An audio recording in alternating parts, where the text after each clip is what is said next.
Assalamualaikum warahmatullahi wabarakatuh. Perkenalkan, kami dari kelompok 2. Kami akan membahas tentang fungsi pajak dan syarat pemungutan pajak. Sebelum ke video selengkapnya, izinkan kami memperkenalkan diri terlebih dahulu. Perkenalkan, nama saya Siti Nurmita. Perkenalkan, nama saya Cindy. My name is Fahri. Nama saya Ikhlas.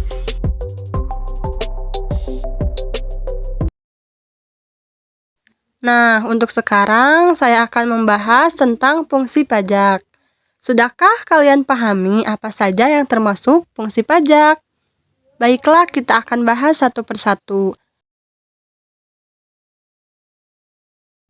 Nah, yang ke-1, fungsi stabilitas. Fungsi stabilitas ini digunakan untuk menstabilkan kondisi dan keadaan perekonomian, seperti mengatasi inflasi. Pemerintah menetapkan pajak tinggi sehingga jumlah uang yang beredar dikurangi. Yang kedua ada fungsi anggaran. Kegunaan pajak ini sebagai alat untuk memasukkan dana secara optimal ke kas negara berdasarkan undang-undang perpajakan yang berlaku. Jadi, pajak ini untuk membiayai pengeluaran terkait pemerintahan. Yang ketiga adalah fungsi mengatur, yaitu suatu fungsi di mana pajak dipergunakan oleh pemerintah sebagai alat untuk mencapai tujuan tertentu dan merupakan fungsi tambahan, jadi sebagai pelengkap dan fungsi utama.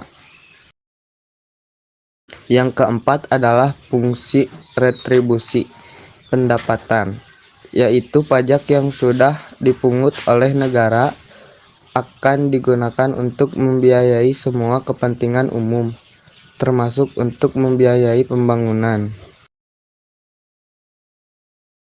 Oke, setelah kalian memahami apa itu fungsi pajak, untuk selanjutnya kita akan membahas tentang syarat pemungutan pajak. Sebelumnya, apakah kalian mengetahui apa saja yang termasuk ke dalam syarat pemungutan pajak? Baiklah, untuk informasi lebih lanjutnya, simaklah penjelasan kami berikut ini. Syarat pemungutan pajak. Yang pertama ada syarat keadilan, yakni pemungutan pajak harus adil. Contohnya, yang pertama, wajib pajak memiliki hak dan kewajiban yang diatur oleh undang-undang.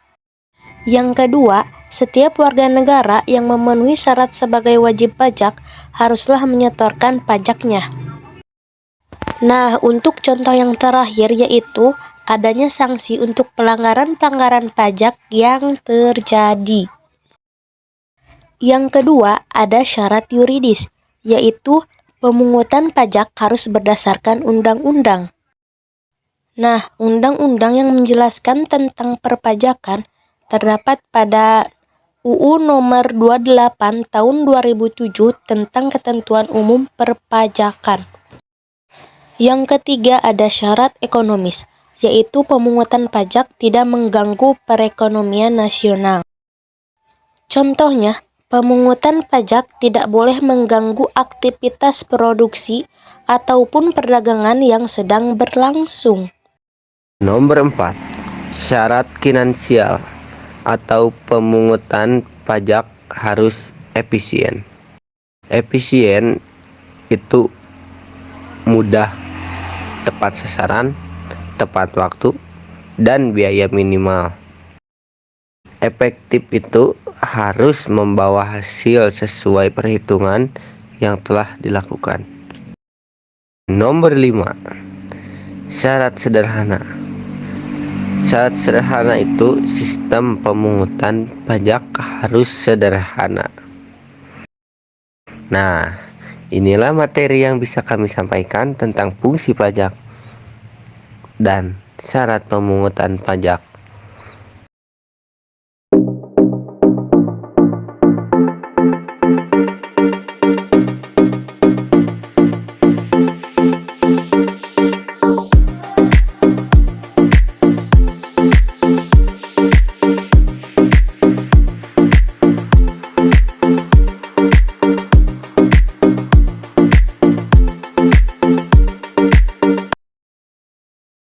Sekian dari kami. Terima kasih. Wassalamualaikum warahmatullahi wabarakatuh.